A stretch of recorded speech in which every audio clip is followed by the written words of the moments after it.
façam o tal do triplo C. Curta, comenta, porque a integração do chat ajuda muito, e compartilhe.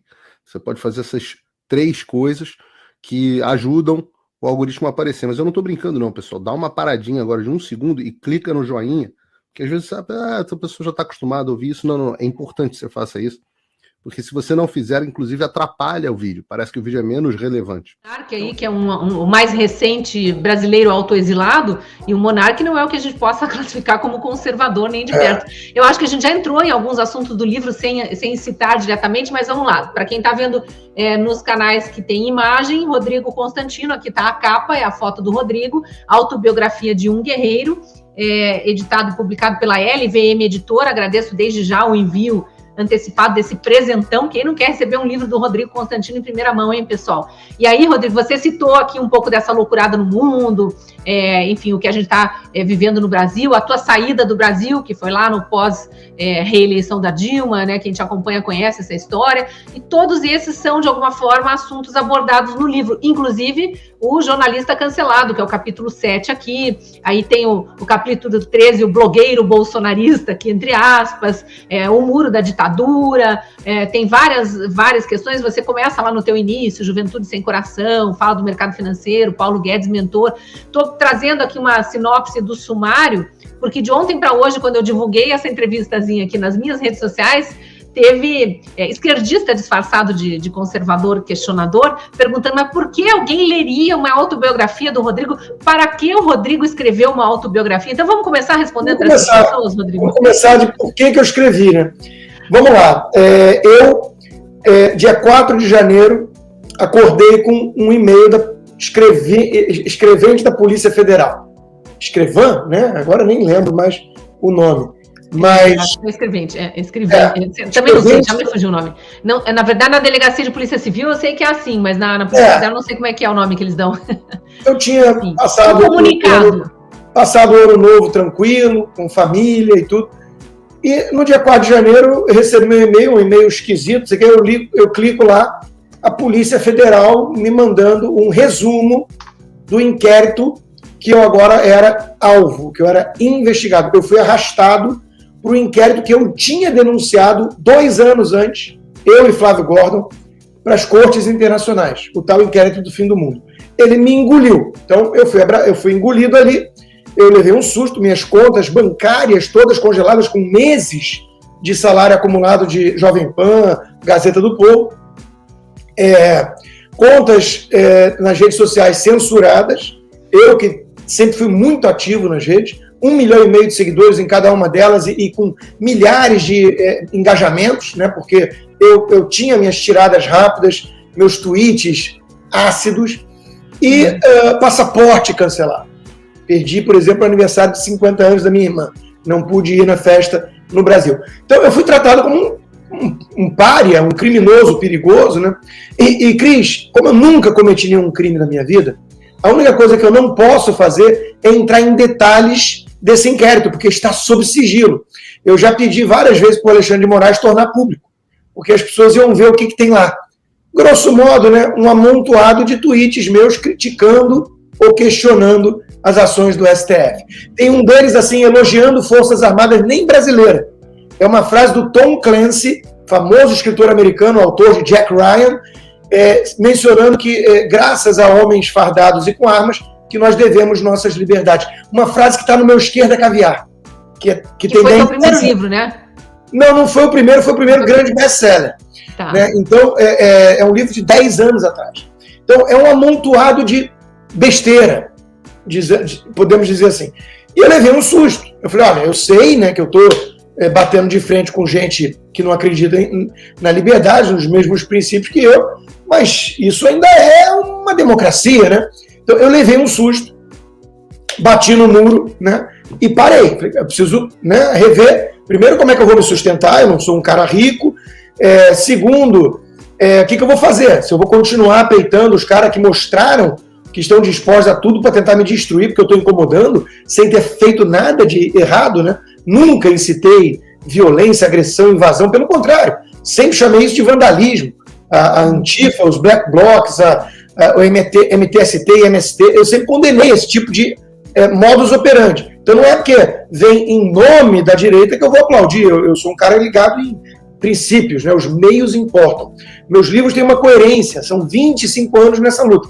Então eu fiquei assustado, sim, tenho um filho pequeno, conto no livro algumas coisas mais pessoais em relação à minha ex-mulher, mãe dos meus 2 filhos, que tem lá os problemas dela, né? Não está aqui, está no Brasil, há mais de um ano e meio, e eu crio sozinho o meu filho de 5 anos, que agora fez 6.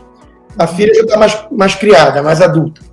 Então, eu falei, opa, pera lá, deixa eu ver o que está acontecendo, deixa eu ver o que eu vou fazer da minha vida. Né? É um baque, é uma cacetada, é uma turma muito poderosa usando um tacape muito poderoso para me destruir. Então eu falei, num momento de sabático, assim, muito curto, de reflexão, vou me reinventar uma vez mais, eu era do mercado financeiro, virei jornalista, será que eu vou ter que largar isso? Será que eu vou ter que virar professor? Será que eu vou para o mundo da academia? Então nessa reflexão surgiu a ideia de falar, eu vou contar um pouco a minha história, eu vou contar a trajetória até aqui, porque a minha trajetória até aqui é um pouco a história do Brasil nos últimos 20 anos nessa luta pela liberdade. Porque eu brincava no início, eu, Hélio Beltrão e Salim Matar, que escreveu o prefácio, nós brincávamos. Cara, a gente enche 2 combis de liberais, né? Então, eu falei assim, eu tenho vários livros escritos, estou sendo rotulado de bolsonarista, vamos explicar o absurdo disso. Blogueiro, né? Que eles cunharam como xingamento. Tem outros veículos de comunicação, Cris. Fui da Veja, fui da Isto É, tenho até vergonha. Não, hoje. E detalhe, né? Só uma parte rapidinho, porque a gente quer te ouvir mesmo, não sou eu que vou falar hoje, mas blog do Noblar, blog da Andréa Sadi, todos esses da grande mídia aí do consórcio que chamam os outros de blogueiros, são blogueiros, mas acham que não são. Exatamente. Esse duplo padrão, né, é a marca registrada da turma. Acusa os outros do que do que faz, e eu falo um pouco disso no livro. Tem um capítulo sobre as decepções, porque eu sou um cara que quem me conhece sabe, eu sempre fui muito solícito. Eu tenho um idealismo. Eu acredito nessa causa. Então, muitas pessoas me procuravam, eu aceitava, eu encontrava gente que não acreditava nem que eu estava respondendo o e-mail deles. Eu marcava café e encontrava. Eu escrevi inúmeras orelhas de livro, inúmeras, algumas eu me arrependo, tem que apagar. Kim Kataguiri, né? A turma da MBL, eu apoiei muito. Eu ajudei a criar o Partido Novo, então o João Amoedo foi uma grande decepção. Joyce Hasselman ficou minha amiga, olha que papelão. Então, eu conto dessa trajetória, porque a direita cresceu meio caótica, cresceu meio antipetista acima de tudo. Faltava uma coesão, faltava um fio condutor intelectual, filosófico, e eu estava tentando fornecer isso, eu e outros, né? Mas eu estava desde o início. Então, foi uma espécie de, vamos lavar a roupa suja aqui, vamos fazer um retrospecto e contar essa história. Meu tempo de funcionário do Paulo Guedes por 6 anos, por que eu nunca fui de esquerda, um pouquinho da história de como meus pais me educaram. Então, não é uma biografia tão pessoal da minha vida fora das câmeras e dos sites, dos jornais, mas é uma trajetória do Rodrigo Cogentino combatente pela liberdade. É essa trajetória que eu quis contar, e eu acho que eu tenho um legado, uma história. Não muita gente falou assim, você é muito novo para escrever uma autobiografia. Não é uma autobiografia definitiva, ou porque eu me acho e acho que sou um cara que merece ter uma... Não é nada disso. Foi um momento pessoal, de cacetada, parada, reflexão, ver o que eu vou fazer e falar, tá, deixa eu colocar tudo isso até aqui num livro. É isso, não tem muito mistério. A turma da LVM pensou num título, a biografia de um cancelado, alguma coisa assim. Mas a gente não quis dar um peso para esse capítulo final, até aqui, da história. A gente quis falar assim, não, vamos justamente contar que o Rodrigo Constantino tem uma trajetória de mais de 20 anos lutando por coisas coerentes. Tem ali um denominador comum, por mais que ele tenha virado de liberal com viés mais libertário, num liberal com viés mais conservador, aliás, guinada essa que eu explico num livro. Confissões de um ex-libertário. Uhum. Então, e explica aqui também, né? Eu li metade dele de ontem para hoje, mas explica o teu reencontro com Deus, com o cristianismo. Minha namorada ajudou muito nisso, né? Uma pessoa maravilhosa que eu estou há 1 ano. E veja, o que acontece? A minha conclusão, isso é uma coisa interessante. Então a gente não quis dar o peso para o cancelamento, a gente não quis dar o peso para o STF, isso é um capítulo, como eu cheguei até aqui. Para onde eu vou? Não acabou a biografia. Um dia, quem quiser que escreva uma de mim, se achar que tem relevância. Isso foi um relato pessoal meu de reflexões até aqui. Mas o curioso é que eu escrevi também essa biografia porque eu queria meio que justificar que, pela minha situação pessoal, por eu ser pai e mãe, por eu ter um filho pequeno, por eu estar assustado com quem eu estou batendo de frente, né, que são pessoas poderosas e capazes de muita coisa, eu ia dar uma saída do dia a dia, da conjuntura, desse combate, desse enfrentamento cotidiano, né, ao sistema podre, e virar uma espécie de professor Olavo, até brinquei. Vou mais para... Eu tenho uma bagagem acumulada de muitos livros, tenho um apêndice com 1000 livros que eu li em ordem cronológica que eu tenho. Isso é maravilhoso, é um tapa na cara de quem diz que você não tem idade para escrever biografia. Acho que qualquer um que leu 1000 livros e tem a lista de todos... Fiquei impressionada, Rodrigo, a lista de todos eles... você é muito organizado, parabéns, porque eu adoraria ter feito isso. A leitura caótica não, uma leitura eclética. Uma leitura eclética, né? Tem literatura, tem de tudo. Tem de tudo. De ler esse livro, E aí é o seguinte, Cris, eu achava, nesse momento que eu estava, que eu ia fazer uma espécie de retiro do dia a dia, do combate do dia a dia, como soldado de frente, ia virar um cara de formação de líderes, ia virar um cara de preparo intelectual, embasamento de argumentos e tudo, para nova turma que vem aí de soldados. Eu ia virar um general aposentado nesse sentido. Não, agora eu vou fazer estratégias e ajudar as pessoas a municiá-las com informação e cultura. Mas eu não consegui. Então, a verdade é que o tom que eu dou no final do livro, agora vem aí o professor Constantino, vou falar mais de filosofia política, ele está meio a meio. Todo mundo que está acompanhando, você disse aí, no Locals e tudo, continua vendo o Rodrigo Constantino combativo. O Paulo Guedes uma vez me disse, você é muito combativo, você me lembra eu mais jovem. Bom, quando ele disse isso, ele devia ter uns 50 e poucos. Eu ainda não passei dos 50. Talvez um dia eu olhe e fale assim, agora é hora de acalmar.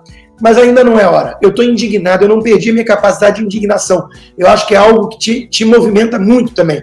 Eu vejo da forma que você busca a verdade, vai entrevistar o cara que não pode, virou pária, e você quer ouvir, porque tem direito como jornalista.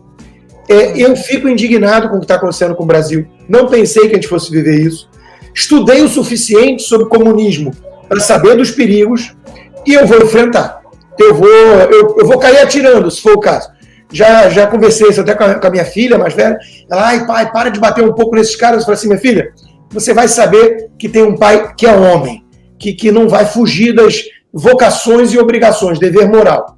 E com certeza o maior legado que a gente pode deixar para os filhos é o exemplo. É um exemplo, né? Quem está nos ouvindo sabe disso. O que a gente traz dos nossos pais é o exemplo que eles deram para nós a vida inteira, de retidão, de honestidade, de caráter, de amor ao próximo, de empatia real, não essa da boca para fora que a esquerda arrota aí o tempo todo. Rodrigo, só um alerta aqui, nós temos mais 3 minutinhos, eu tenho que controlar o horário por causa da rádio, vou abrir mão da carta que eu ia ler aqui no final, que eu normalmente faço uma interação com a audiência, para trazer uma interação breve com a audiência que está nos vendo no YouTube, que tem perguntas interessantes surgindo, todo mundo dando os parabéns aqui. Eu queria que você respondesse ao provável esquerdista Matheus Salazar, que entrou aqui, obviamente que ele não conhece a tua história, e está falando, só vou levar a sério o Constantino quando ele vier para o Brasil. É fácil ser machão nos Estados Unidos, não sabe nada do que está acontecendo mesmo, né? Poxa vida, eu estava no Brasil no 7 de setembro do ano passado, com uma multidão em Copacabana. Eu não posso mais ir para o Brasil, meu passaporte foi cancelado.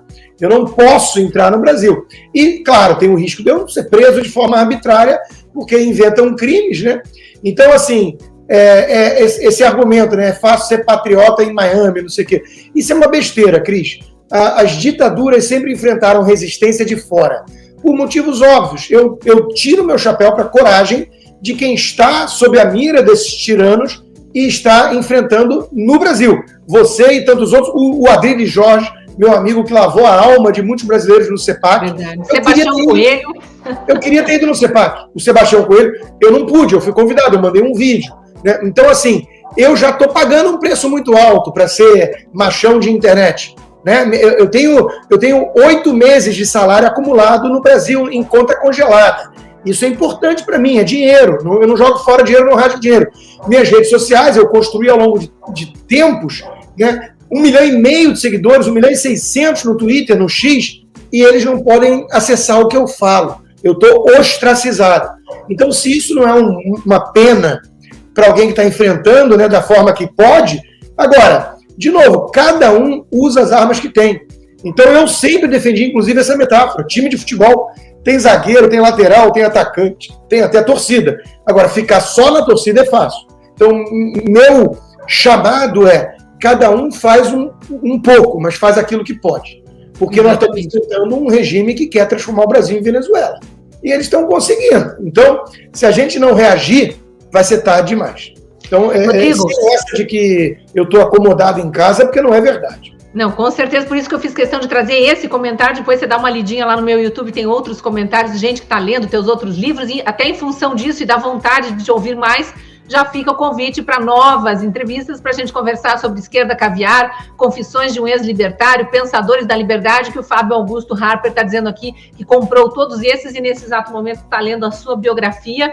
Fechou. Fica o convite para todos que estão nos ouvindo, nos assistindo. Rodrigo Constantino, Autobiografia de um Guerreiro da Liberdade. E vou deixar você se despedir da audiência aí, que nosso tempo, infelizmente, já acabou. Não, um prazer, passou voando. Muito obrigado, Cris, pelo convite, pela oportunidade. Muito obrigado a todos que nos acompanharam. Espero que gostem do livro, não cheguem já com preconceitos. É um relato sincero de alguém que chegou até aqui, se assustou um pouquinho, mas não vai desistir, não. Não vai mudar, nem vai mudar muito de ramo, não, porque eu tenho uma vocação. Deus me deu um talento, pelo menos é assim que o público percebe, eu tenho uma forma didática de falar, mastigar todo esse conhecimento que eu acumulei e de enfrentar essa corja vermelha. Então, eu vou continuar fazendo aquilo que eu venho fazendo há mais de 20 anos, lutando contra o esquerdismo. E a gente agradece, queremos muito te ouvir sempre. VPN, pessoal, sigam o Rodrigo Constantino no Loucos. Muito obrigada a você, Rodrigo, e a todos que nos assistiram. Boa sexta. Façam um tal do triplo C. Curta, comenta, porque a integração do chat ajuda muito, e compartilhe. Você pode fazer essas 3 coisas que ajudam o algoritmo a aparecer. Mas eu não estou brincando não, pessoal. Dá uma paradinha agora de 1 segundo e clica no joinha, porque às vezes sabe, essa pessoa já está acostumada a ouvir isso. Não, é importante que você faça isso, porque se você não fizer, inclusive atrapalha o vídeo. Parece que o vídeo é menos relevante.